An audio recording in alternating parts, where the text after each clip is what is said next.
Так, розпаковочка. Замовив лайтбокс. У мене вже один такий є. Це для того, щоб робити для вас красиві фотографії годинничків, які продаються в телеграм-каналі. Посилання в шапці профілю. Так, покажу вам чудовий класний лайтбокс. Лайтбокс. Вартує він недорого, до речі. Але фотки виходять красиві. Просто на білому фоні.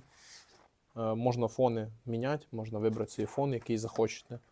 І, в принципі, ось такий круговий, з круговою лампою зверху, на USB.